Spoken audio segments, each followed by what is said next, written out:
Estamos de volta para mais um Geoeconomia. Eu hoje tentei ir a um lugar que eu gosto muito, onde começou todo o Geoeconomia, foi o primeiro Geoeconomia que a gente fez, que foi na Confeitaria Nacional, comeu meus ovos Benedict. Mas realmente não deu, choveu o dia inteiro aqui em Lisboa. Tá um pouquinho frio, 20 graus, 19 graus, mas com chuva e vento. Então tá ficando friozinho, o outono chegou e não deu para ir. Porém, continuo com o meu super abatanado, que aliás é um espetáculo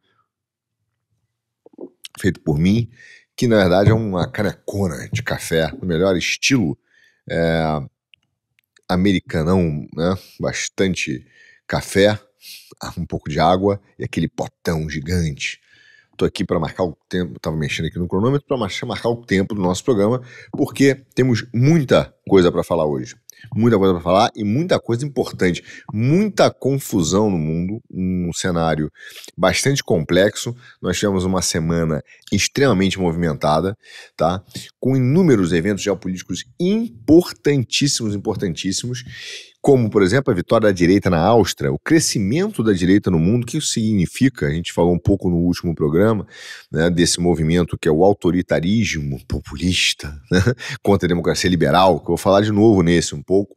Temos a volta das soberanias, a guerra civil que nós estamos vivendo, que é política e entre sistemas econômicos, levando a uma guerra total. Aliás, até a própria guerra do Oriente Médio, que falarei hoje, daqui a pouco, para a gente fazer uma análise ainda que inicial, ela não deixa de ser um reflexo e até uma guerra de distração. Atenção, posso estar enganado, mas as primeiras análises, óbvio, ninguém aqui, eu não faço previsão, que eu confio na soberania de Deus, na providência divina, e eu não faço previsões. Mas as análises me parecem que trata-se, nesse momento, de guerra de distração para causar polêmica mesmo no Oriente tentar contaminar a Ásia, que é o grande ponto central, que já falamos milhões de vezes aqui no programa, que é necessário levar não só uma crise econômica para a Ásia, mas também participar de uma guerra total ou de uma guerra quente em vários lugares para poder fazer a venda das commodities, petróleo, gás de xisto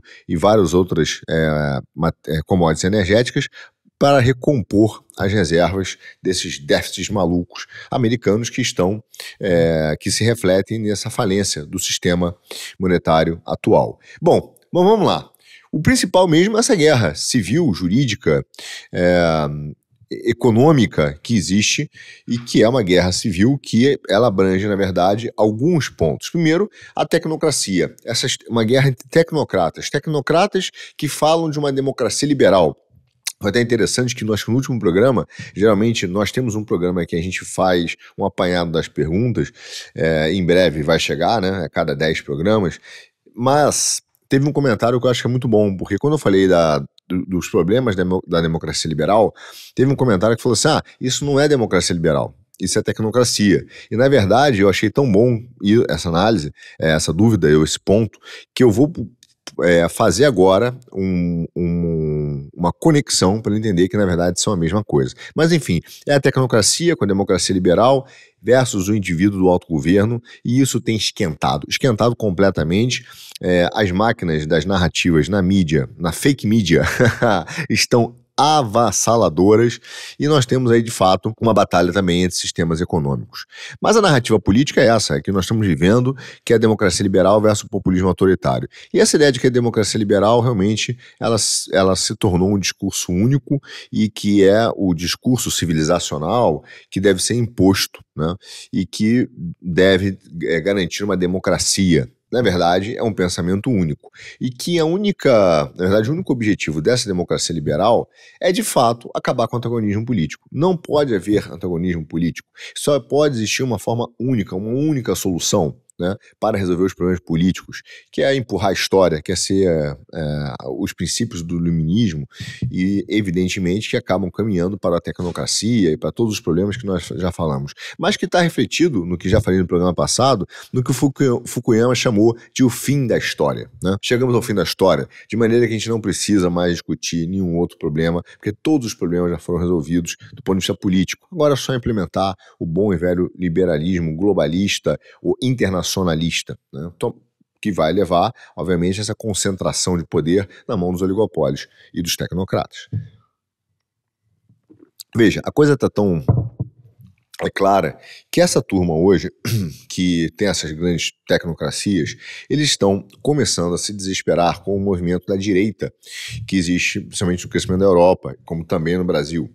E o grande problema é que as pautas da direita, elas têm sido ligadas a questões diretas, o que eu chamo da realidade do povo, ao próprio sentimento de soberania, de nação, de pertencimento e de problemas reais que o povo e as pessoas têm da sua perspectiva de vida, da sua cultura, dos seus núcleos familiares. E é óbvio que, como já falamos em vários outros programas do Já Economia, quando aparece essa discussão da direita, que começa a voltar a falar das nações, não do nacionalismo, mas da soberania, do patriotismo, isso é um problema para quem quer criar uma constituição global, para quem quer implementar uma forma única de pensar e uma única forma de discurso. Tá?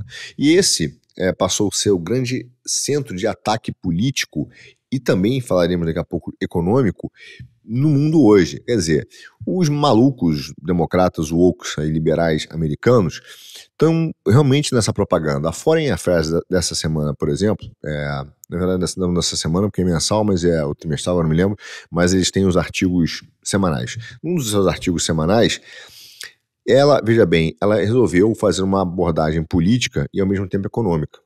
E ela resolveu comparar, veja só como essa batalha da narrativa está sendo implementada por esses braços, inclusive da fake media, que é dominado por essa mídia tradicional. E isso não é só uma questão local, isso é uma questão global. Porque ela comparou, acredite se quiser, o Maduro, o Bolsonaro, o Silvio Berlusconi, o Milei e o Erdogan. Todos esses caras no mesmo pacote, como se fosse a mesma coisa. E compara com um modelo econômico do liberalismo da democracia liberal. E chamam todos esses caras, o Maduro, de populismo autoritário, como se ele não fosse esquerda. Veja, eles não têm mais a ideia, o conceito de direita e esquerda. É a democracia liberal, o pensamento iluminista, único, contra populismo autoritário. É uma distorção, evidentemente, não só das teorias políticas, não só da prática política, não só da realidade, né? Quer dizer, países como o governo, como o do Lula, que sempre apoiaram tanto Maduro quanto Chávez no passado, e esse tipo de ditadura como a de Cuba, de repente eles passam a estar do outro lado da mesa simplesmente porque a Foreign Affairs resolveu fazer essa definição e essa visão. Então ele chama de populismo autoritário, democracia liberal, e diz que economicamente esses governos, veja bem, comparam o Milei ao Maduro. Eles botaram o Milei também, esqueci de dizer, eles botaram o Milei, o Milei é o Maduro. Eu não sou um grande fã do Milei, mas compararam o Milei ao Maduro, tá? E o Trump ao Maduro. Quer dizer, olha o nível da loucura dos caras, né? Quer dizer que o modelo econômico do Trump, do Maduro, do Bolsonaro, do Milei estão conectados é um nível de alienação, de loucura, que só mostra o desespero que essas pessoas estão de tentarem refletir e falar sobre a realidade do mundo. Quer dizer, eles estão simplesmente inventando coisas para criar histórias e criar espantalhos para as pessoas realmente acreditarem. Tá? Agora, isso não é à toa. Claro que eles têm medo. Óbvio que eles estão com medo. E é desse medo que surge essa visão maluca dos caras. Agora, de onde vem isso?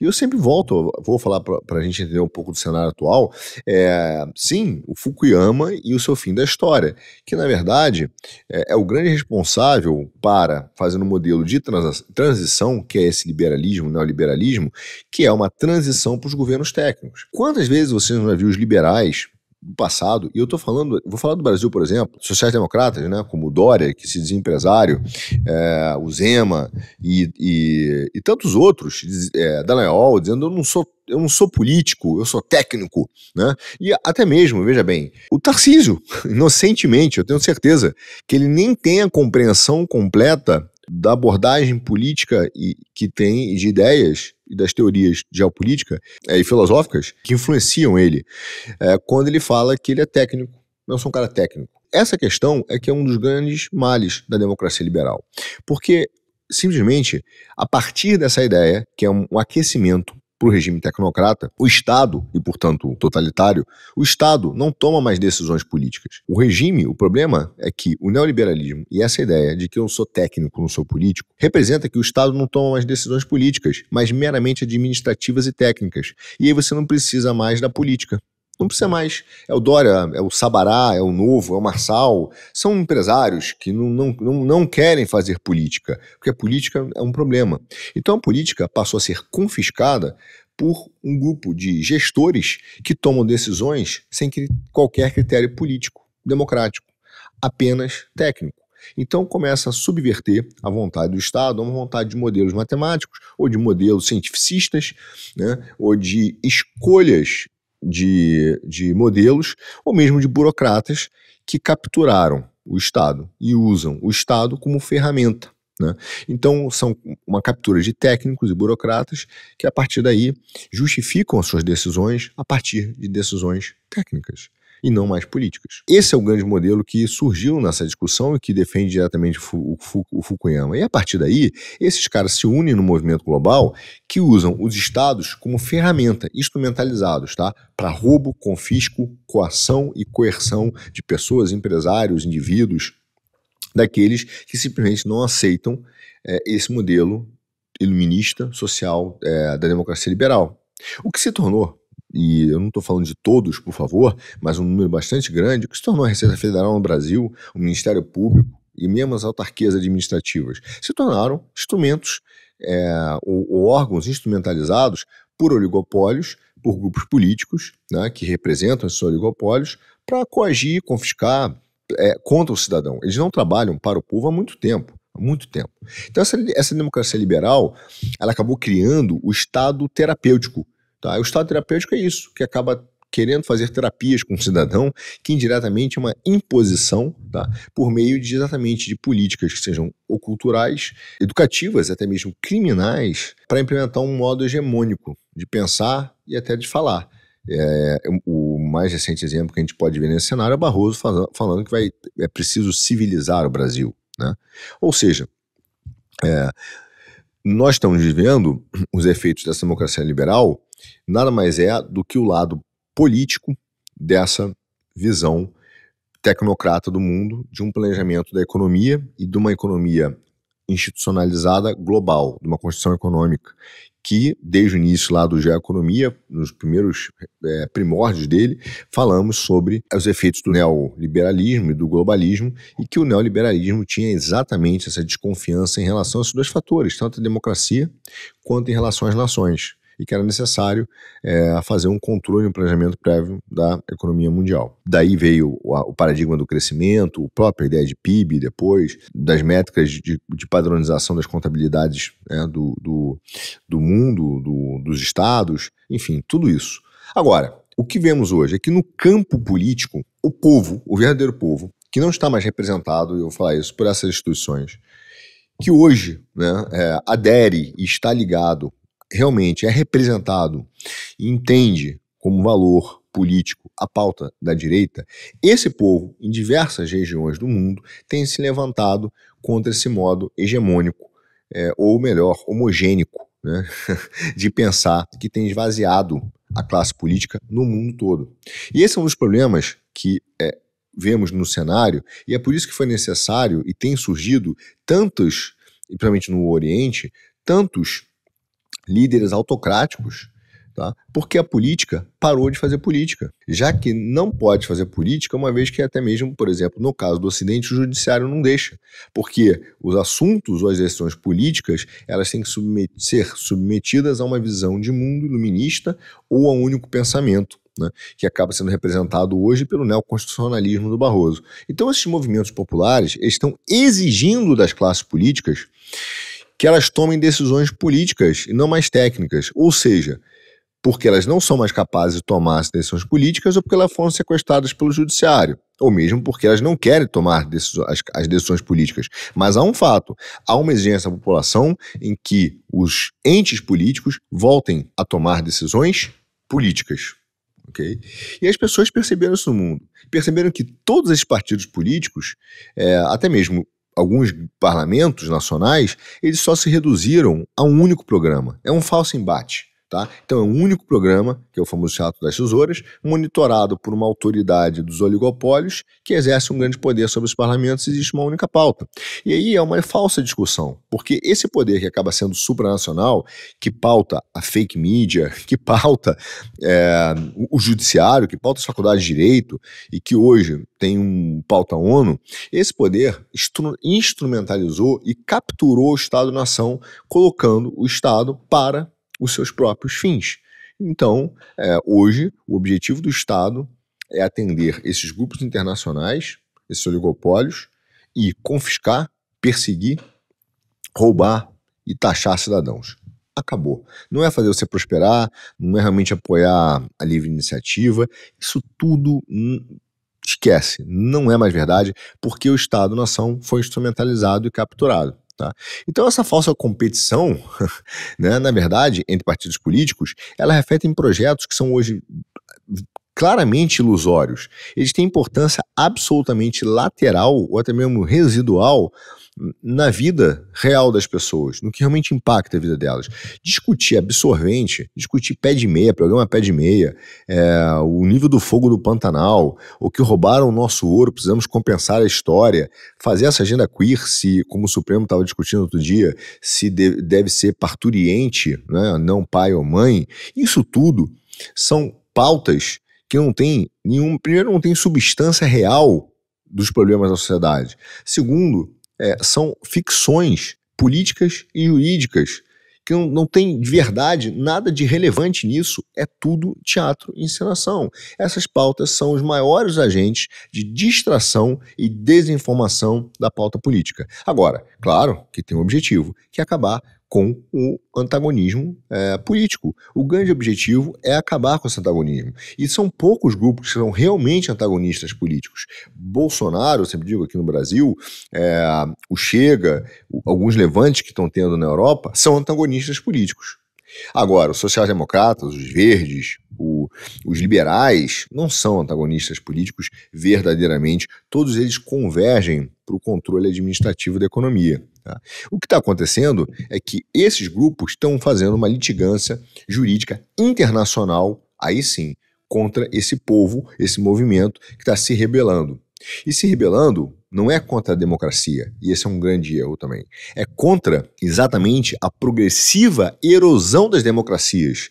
E esse é o grande problema. As democracias em si estão erodindo e estão sendo substituídas, já foram em alguns casos, por essa democracia liberal que tanto Fukuyama e as pessoas estão defendendo como atos antidemocráticos. Então eles falam que a direita hoje no mundo são atos antidemocráticos, mas é pelo contrário, tá? Existem, inclusive, inúmeros trabalhos hoje que falam sobre populismo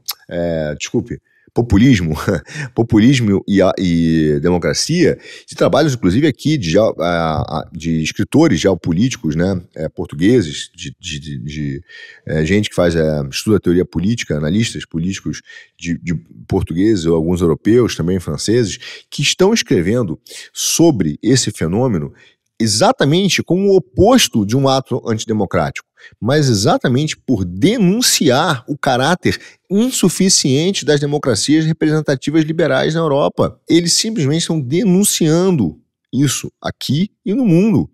A insuficiência dessas instituições, a falência das instituições democráticas, que não representam mais sequer a vontade popular. E esse é o grande medo do Fukuyama, tá? E é o grande medo dos liberais, que é a volta de um antagonismo político e de um antagonismo econômico e de um modelo de gestão de mundo em que foi criado a partir de Bretton Woods 71, tá? E é por isso, meu amigo, que eles não querem uma contraposição. Eles não querem que simplesmente se permita existir um antagonismo político. Nós temos que lembrar que isso é um campo político. Você tem as tecnocracias, você tem os oligopólios, você tem uma manifestação política, que é a democracia liberal, e você tem uma manifestação econômica, que é o neoliberalismo. O que, na verdade, existe, então, antagonistas, e no braço econômico disso, o que nós vemos é um modelo que se opõe a esse globalismo, a essa administração da economia mundial, que realmente volta a falar da troca do poder soberano, mas da força, na verdade, produtiva, a confederação das forças produtivas de um país. Isso representa, tá, o que está acontecendo. E a percepção da necessidade das forças produtivas de um país é que tem feito a direita no mundo crescer. Agora, veja bem, olha como a direita cresceu, e eu estou falando agora de eleições que aconteceram há 2 semanas aqui na Europa, principalmente na Áustria, mas eu falo da Alemanha, de uma onda para a gente entender como isso está impactando a geopolítica e a geoeconomia. Algumas semanas atrás, o FPO, que é o Partido pela Libertação da Áustria, passou o carro, meu amigo, não foi assim que ele ganhou, ele passou o carro nas eleições. Ele fez um número muito maior do que esperado, que as próprias pesquisas estavam dando, surpresa, né? Bom, fez lá 29%, o partido de centro-direita, que é o AVP, fez 26%, o SPO, que é o social-democrata, 20%, e os liberais verdes ali ficaram com 9%. Foi um amasso, tá? Um amasso. Só que o que acontece hoje na Áustria, também acontece na Alemanha, também acontece no Brasil, que é o seguinte, existe o processo democrático, a direita tem ganho nesses países, mas a partir daí ela não pode governar. Ela não pode governar porque são utilizados subterfúgios políticos e jurídicos para dizer e não aceitar a vontade do cidadão, porque existe o pensamento homogênico, né? Então, e é esse que tem que ser seguido, tá? Eu vou voltar nisso daqui a pouco. Mas se a gente pegar o ano de 24, ele foi um ano de um movimento de direita na Europa que teve um alinhamento muito grande e um levante que é importante. Você tem desde o Chega aqui em Portugal, que cresceu assustadoramente, tá? Até mesmo a Áustria. Então, você tem uma sucessiva correntes políticas de manifestação da direita. Por exemplo, nos Países Baixos, né, que a gente chama de Holanda, o Geert Wilders, né, do PVV, que é o Partido pela Liberdade, também ganhou um renascimento político, com pauta sobre soberania nacional, controle migratório, uma posição contra a guerra na Ucrânia, o que é curioso, porque a direita europeia, por exemplo, é contra a guerra da Ucrânia, porque eles entendem, geopoliticamente, algumas questões que estão ligadas a isso, né? Então, eles são contra a guerra da Ucrânia. Enfim, dessa integração excessiva da Europa, que acabou perdendo, retirando a autonomia e a soberania dos países. Se você pegar o que aconteceu no Parlamento Europeu, por exemplo, a Marine Le Pen na França não só ganhou uma força gigante no parlamento, mas ela também cresceu assustadoramente na eleição francesa. O problema é que o Macron, aí sim, usou a mesma tática que está sendo usada na Áustria, na Alemanha, no Brasil, tá? Ele se aliou com a extrema esquerda, fizeram aquela história de frente ampla, criaram um espantalho para simplesmente não perder o poder, né? Não tendo uma batalha sincera de ideias. Então isso também aconteceu lá. Mas enfim, o que a gente pode dizer disso? Não para na França. Aí você vem na Alemanha. A Alemanha também. Os estados orientais, por exemplo, da Alemanha, a Saxônia, Brandenburg, Turíngia, tiveram uma vitória expressiva da AfD, que é o Partido da Libertação, né, da Alemanha. Então, a alternativa para a Alemanha. Então você tem uma representatividade crescente, e foi sim também uma surra. Agora, volto a dizer, foi com quem? Com os votos dos jovens. Na Alemanha, os jovens que estão sem emprego, sem a possibilidade, vendo a Volkswagen fechar por causa de vários problemas econômicos, monetários, que a gente vem explorando tecnicamente, esses caras, junto com os agricultores, fizeram a AfD. Tá? Então, acho que o AfD até teve uma votação de 33% dos jovens, que foi um número extremamente expressivo. Agora, veja bem, quando se fala desse movimento, por exemplo, em particular, minha cafeteira ligou sozinha, resolveu desligar. Bom, quando você fala desse movimento específico na Alemanha, você tem uma questão que é muito curiosa, porque a mídia ocidental mostra isso aqui como se fossem efeitos do bigodinho, né? É o bigodinho que está aí. Na Áustria, na Alemanha, na Holanda, no Brasil, eles precisam desse rótulo, dessa etiqueta, né? A turma da etiqueta. E é curioso como eles faltam com a verdade e até revelam as suas verdadeiras intenções a partir daí. Porque essa fake media que tenta instrumentalizar o Estado e construir uma única narrativa política esconde, por exemplo, que provavelmente, que é uma das maiores líderes da AfD, que é também a candidata, deve ser a candidata ano que vem para ser chanceler na Alemanha, vai ser uma moça chamada Alice Weidel. E Alice Weidel é lésbica, tá? Ela é casada com uma imigrante do Sri Lanka que mora na Suíça e ela tem 2 filhos adotados. Ou seja, por que a mídia brasileira não comenta isso? Porque, na verdade, é que não existe uma preocupação de uma pauta real sobre a questão, seja gay ou, enfim, né, desses movimentos, mas o que existe é uma instrumentalização das pessoas para aderir a um projeto político. É o que eu sempre digo, para a esquerda não existe certo e errado, existe o útil e o inútil. E hoje esses movimentos são úteis para serem instrumentalizados, como foram no passado a classe trabalhadora. Só isso. Tá? Continuando, Hungria, um importante Estado, também chamado Estado pivô, né, na geopolítica, teve um movimento relevante da direita. Eslováquia, República Tcheca. Na Eslováquia, a vitória do Robert Fico, que não é exatamente de direita, nem longe disso, mas ele apoia, por exemplo, várias pautas que estão conectadas com a direita e, curiosamente, também apoia e diz que a guerra da Ucrânia é uma maluquice. Tá?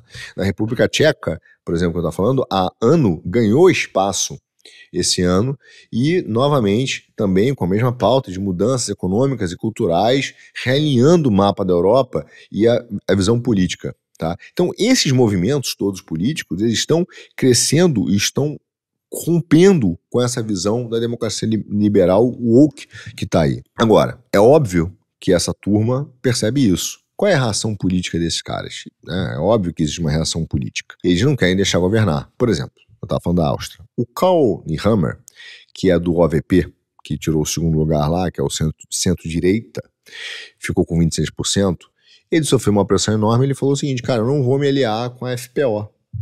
Então eles deveriam compor um governo, né, evidentemente, liderado pela FPO, que teve 29%, e com 26% entrariam a OVP.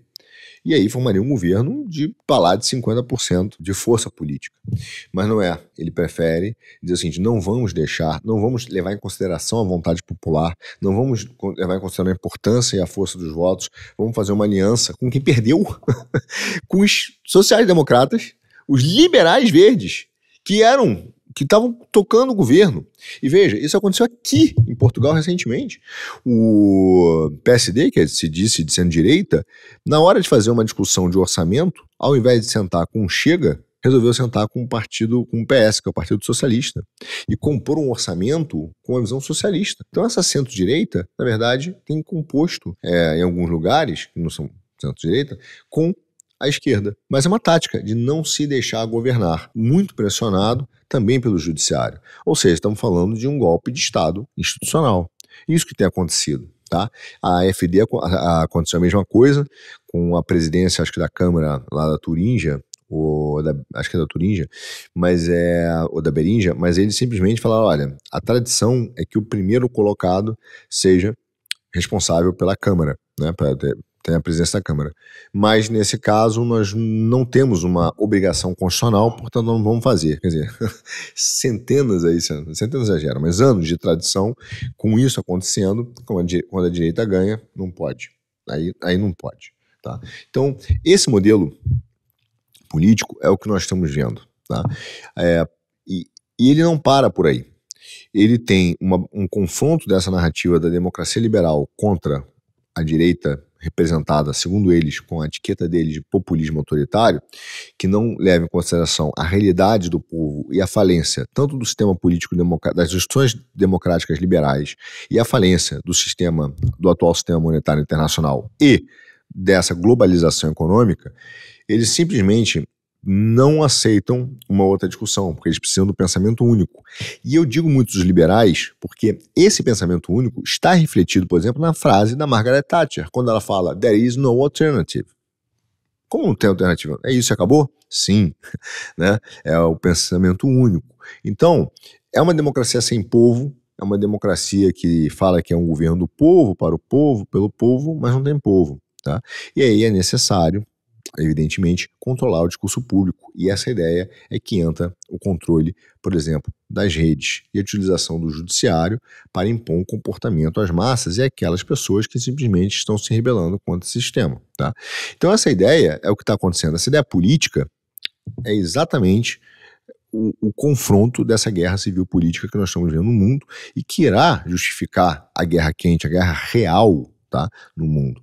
E, evidentemente, todas as políticas ambientalistas, porque o fim é fazer um único pensamento, uma única forma de controle, uma economia planejada e garantir o acesso aos recursos, à hegemonia dos recursos do planeta.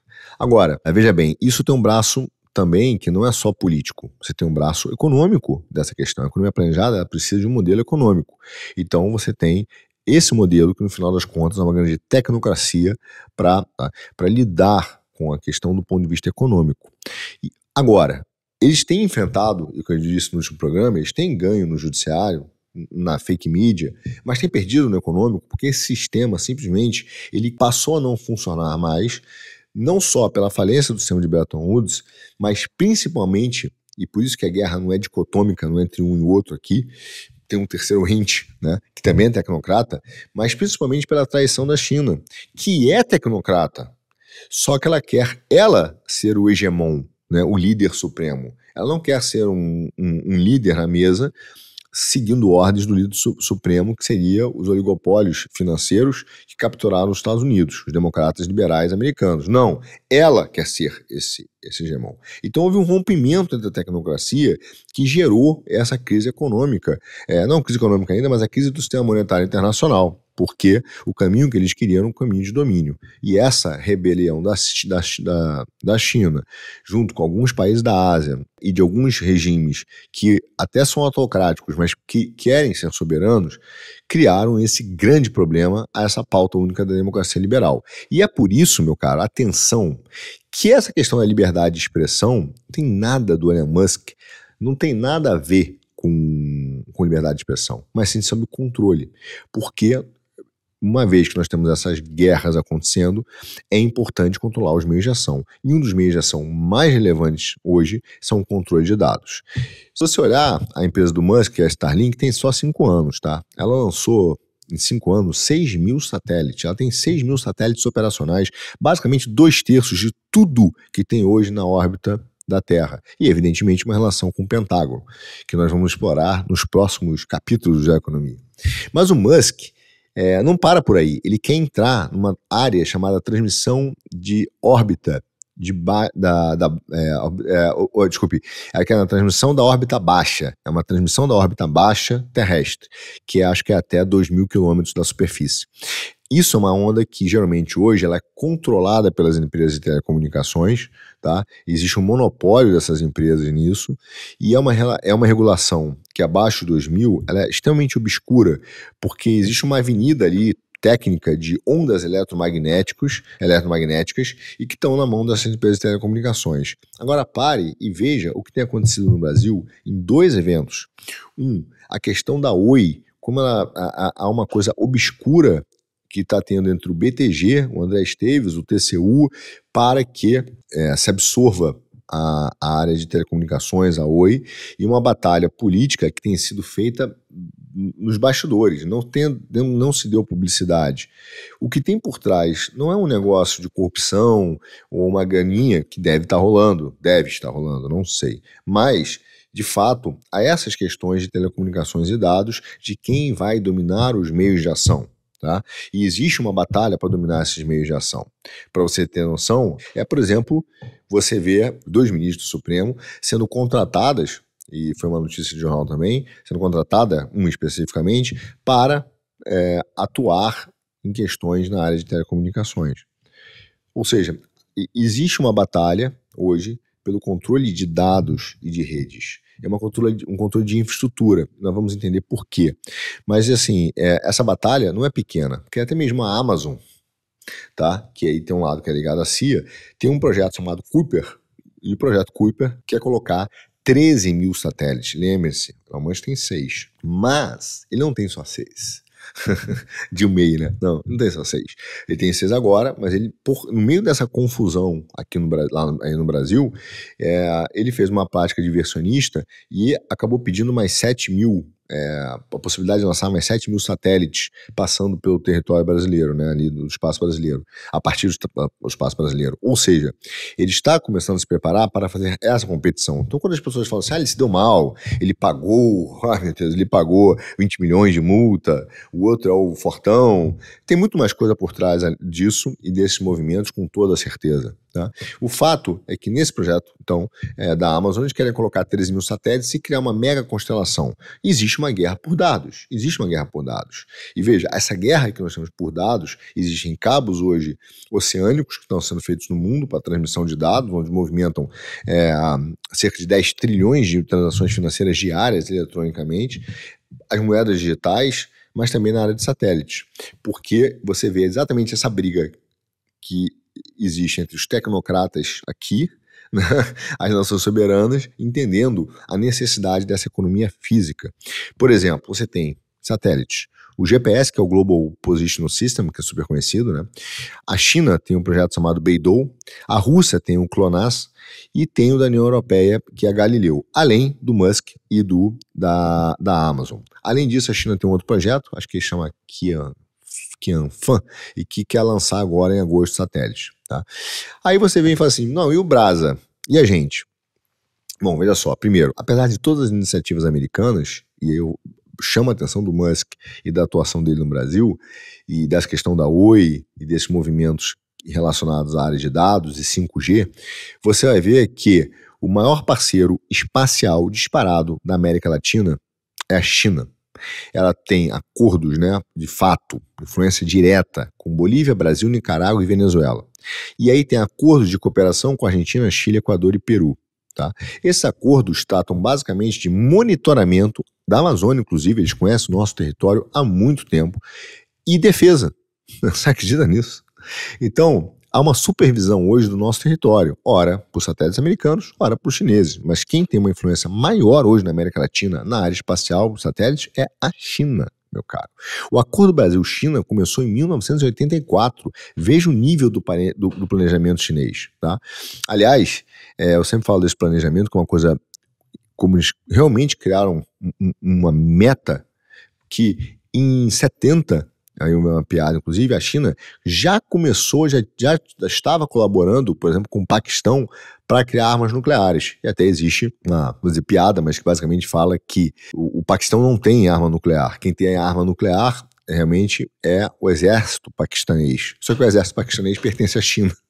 Então tem esse ar aqui, mas você vê o nível do planejamento deles. E eles criaram com o Brasil um programa chamado Earth Resource Satellite Program. Vou repetir. Earth Resource, recursos da Terra. Ou seja, isso está sendo previsto e discutido há muito tempo.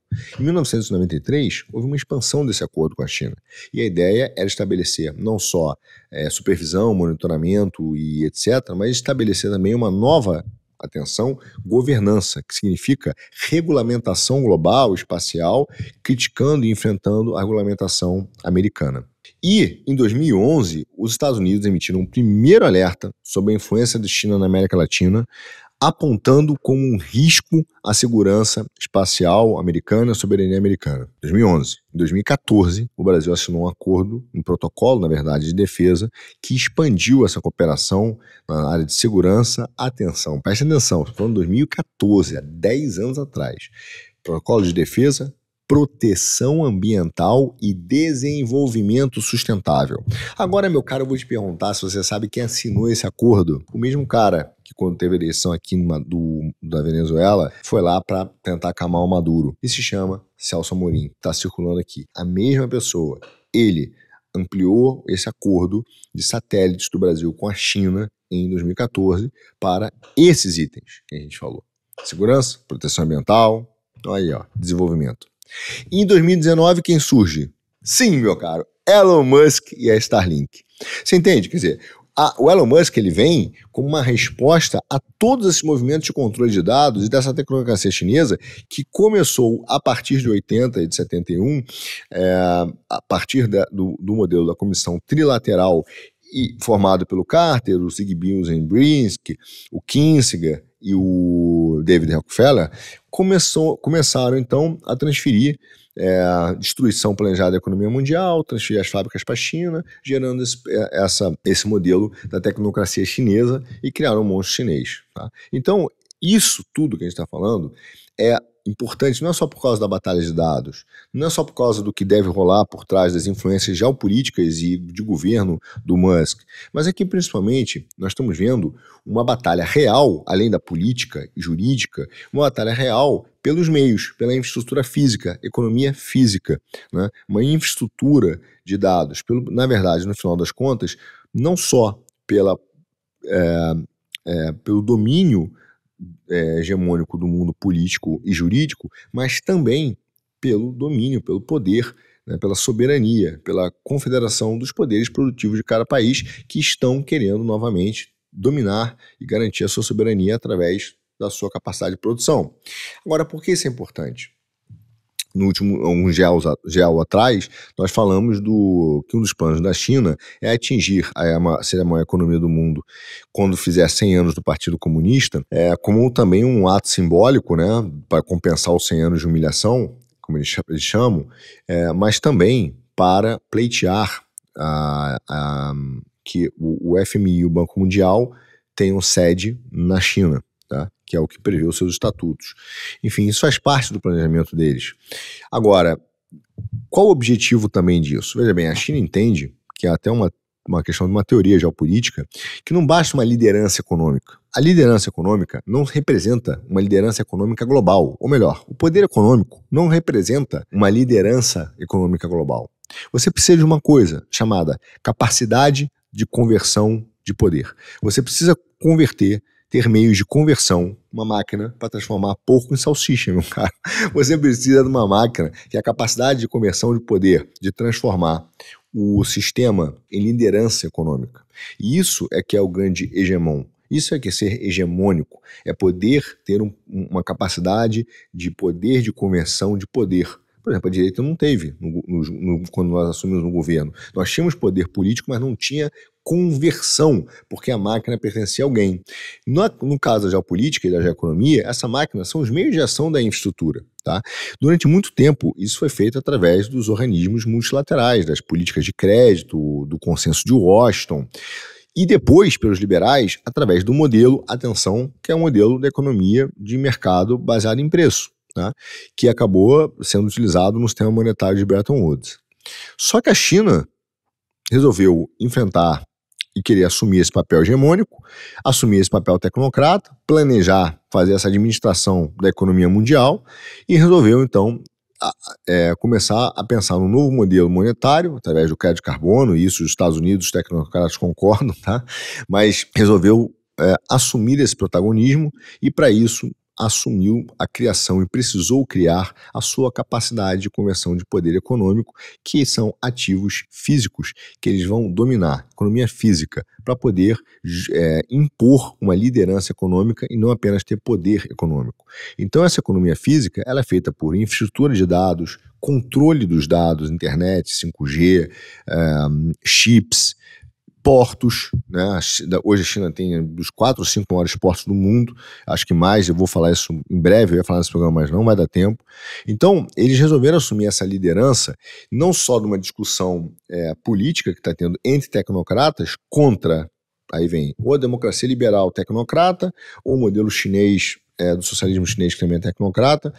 Esses caras vão ver quem são os hegemônicos, e em volta deles tem nações soberanas, tem povos que querem manter a sua cultura e acabam escolhendo determinado modelo político, determinado modelo econômico, de maneira que cada um escolhe o seu, mas para defender os seus interesses, de acordo com as suas tradições, cultura, família, etc., mas de fato há uma briga por essa economia física e, ao mesmo tempo, o controle, né, dos recursos energéticos do planeta.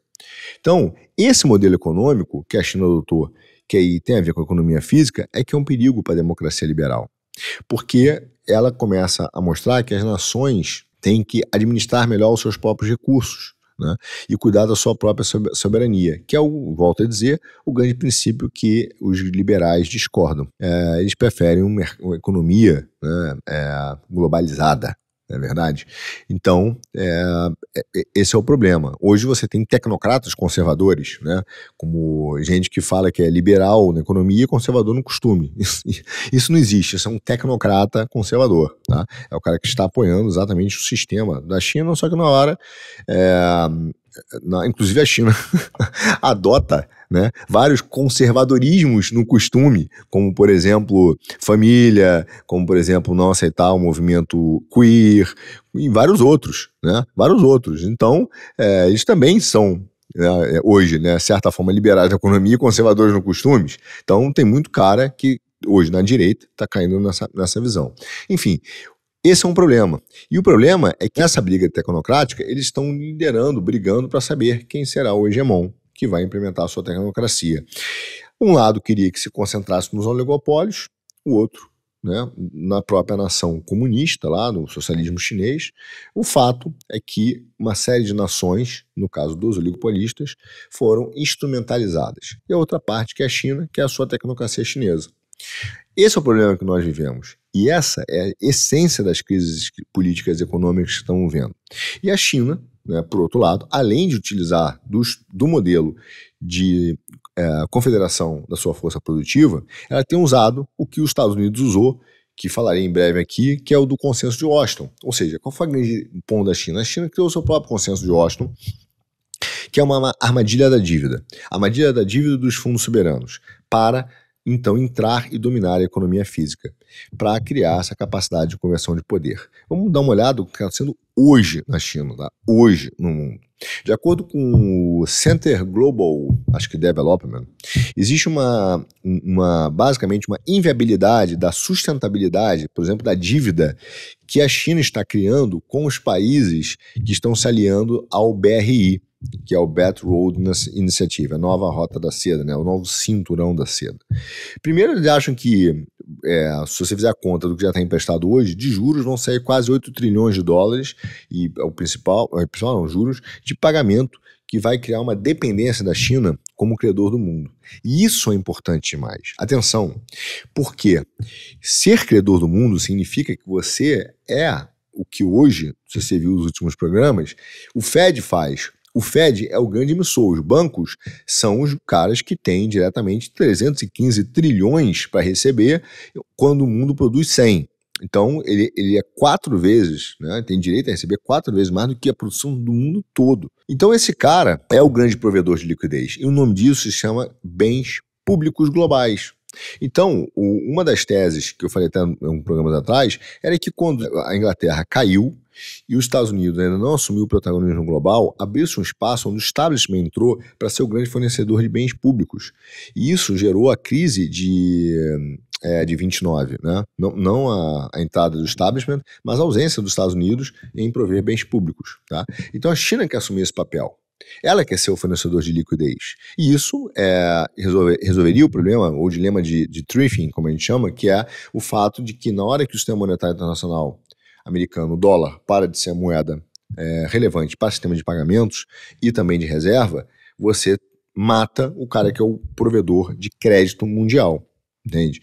Que vai gerar esse bem público global. E aí geraria uma crise. Geraria uma crise. Enfim, a China sabe disso, esse é um modelo, é uma discussão conhecida, e ela está tomando diversas medidas para garantir que ela será a provedora de liquidez global e, ao mesmo tempo, vai tomar conta de ativos estratégicos. Veja, isso não é um segredo para ninguém. Ela já teve problemas na Malásia, no Sri Lanka, nas Maldivas, onde ela fez financiamentos substanciais, eles não conseguiram pagar e eles tiveram que retomar ativos estratégicos como garantia, tá? Acionando esse gatilho da armadilha da dívida. Inclusive o porto de Hambantota, no Sri Lanka, virou um exemplo clássico do que tem de pior nessa armadilha da dívida. Inclusive o Sri Lanka gritou e retomou o porto, né? Na marra, a China entubou e beleza, fizeram um acordo, enfim, lá vai a fumaça. Mas não são só esses. Você tem 23 países hoje, segundo esse think tank americano, que recebem investimentos chineses e que estão em risco de crise financeira porque não vão conseguir pagar. Tá?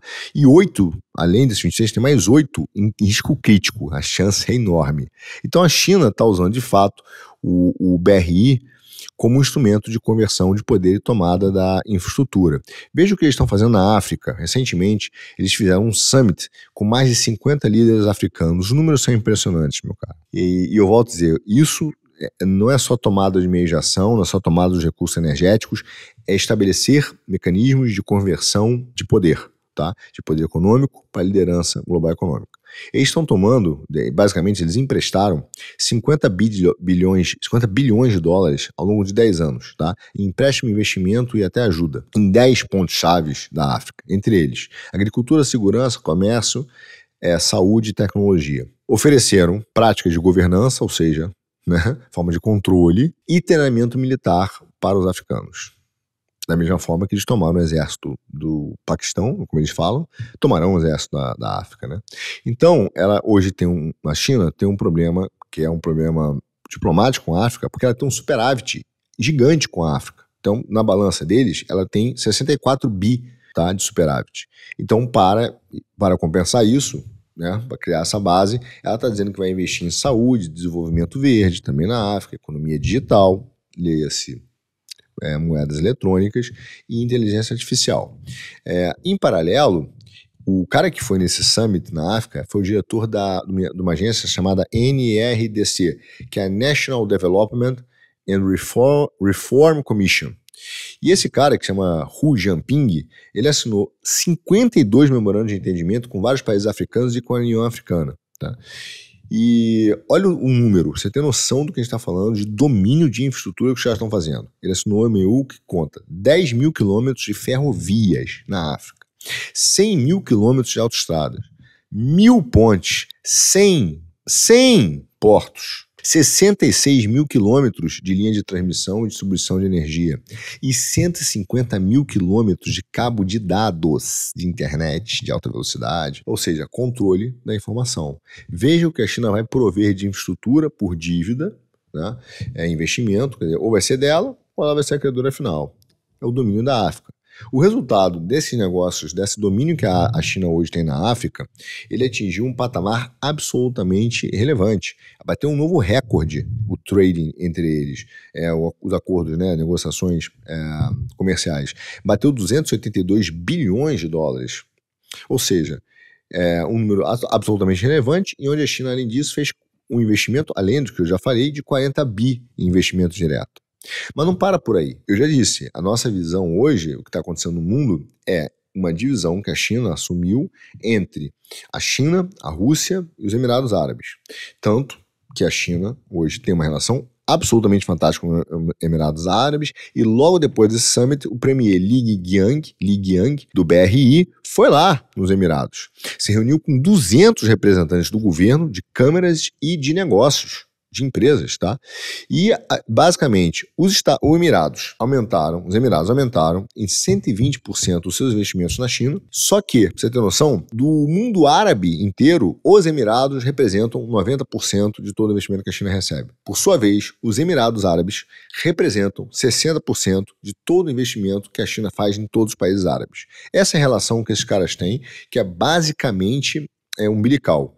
Quer dizer, no Oriente Médio, os Emirados Árabes são o segundo maior parceiro comercial da China, é o maior mercado exportador e o terceiro em projetos de engenharia. Há um domínio, você entende que há um domínio físico? Os caras estão trabalhando para o domínio físico de indústrias, criando a sua soberania, usando fundos soberanos para tomar conta de ativos estratégicos, investir em países, garantir uma governança, treinamento militar.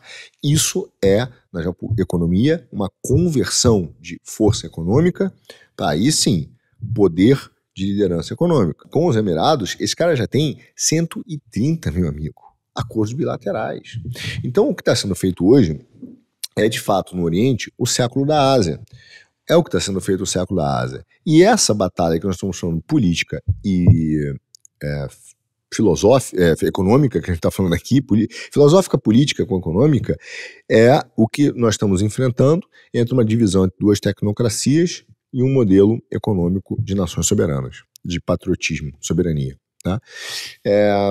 Eu quero falar rapidamente uma primeira análise que eu penso quando eu vejo isso, esses movimentos globais. Quando surgem, por exemplo, e eu sei que há uma expectativa de falar dos conflitos do Líbano, de Israel, do Oriente Médio, e é uma tentação, porque muita gente está falando sobre isso. Mas para mim, o Irã hoje, vamos lá, vamos falar de Irã para começar, antes de a gente fechar o nosso raciocínio aqui. O Irã depende, para mim, veja bem, de 90% de todas as suas exportações de petróleo, ele depende da China. A maior parte das suas importações de manufatura também vem da China. E honestamente, a China não quer essa guerra. A China não quer uma guerra no Oriente Médio. Você pode falar, bom, os outros países. Bom, a Turquia. A Turquia tem uma posição, tem feito um barulho sobre a questão do Hamas. Só que ele também briga com o Irã na Síria. Então, ele também não tem nenhum problema de ver o Irã enfraquecido, entende? Por outro lado, você tem a Rússia. Aí a Rússia também não quer uma guerra no Oriente Médio, porque é uma distração em relação à guerra da Ucrânia. Ela quer resolver o problema da guerra da Ucrânia. O Irã também, por outro lado, ele até pode lançar mísseis contra Israel, mas não tem, não mais por uma questão de credibilidade, porque não tem nenhuma capacidade de invadir Israel. E por outro lado, Israel pode lançar mísseis, etc., no Irã, mas também não consegue invadir, né, o Irã. É muito difícil. Então, o que ele pode fazer, é claro, destruir terminais de petróleo, por exemplo, da ilha de Karg. É possível. E isso levaria a um problema de aumento do preço do petróleo no mundo. Poderia tentar discutir sobre o programa nuclear do Irã, mas não sei qual é o efeito real disso, o sucesso real. O fato é que para Israel arrumar essa confusão aí com o Irã e com o Líbano para destruir o Hezbollah é de fato, do ponto de vista geoeconômico, político, uma probabilidade maior de sucesso e onde os benefícios são mais claros, tá? E o Líbano? O Líbano não tem petróleo, então já não resolve, não é tão importante assim. Depois a gente fala, em outro momento, falarei sobre os portos do Líbano e do Irã, mas o meu ponto principal é dizer que essa guerra, para mim, é muito mais talvez uma provocação americana via Israel, como reação, obviamente, ao Hamas, a barbaridade que os caras fizeram, mas como uma guerra de distração geopolítica para tentar criar uma destabilização no Oriente Médio que se expanda para a Ásia, onde aí sim é o maior problema dos Estados Unidos e esse é o problema das eleições americanas, porque no final das contas é o que a gente falou, o Trump está preocupado com Taiwan, né, com a China e de fato com os BRICS, de fato esse é um problema, tá? Esse é um problema e esse é o problema central, mais importante do que a guerra quente. A guerra quente é o resultado desse movimento que a gente está falando. Tá? E esse, meu caros, eu vou depois entrar com mais atenção, olhando um pouco mais, tentando dar um foco maior, principalmente na parte de portos, porque eu quero falar dos portos da China, e aí falarei dos portos no Irã. Há uma discussão boa sobre o controle ali do oceano, enfim, da parte inclusive estratégica, da importância do Irã, que eu já falei em alguns programas atrás, como também dessa região da Ásia Central, que é ali perto, enfim, ela é relevante, tá? Ela merece que a gente olhe, mas é muito cedo para já explicar a guerra geopolítica. Dado o cenário das circunstâncias, me parece que ela é basicamente uma, digamos, distração. Tá?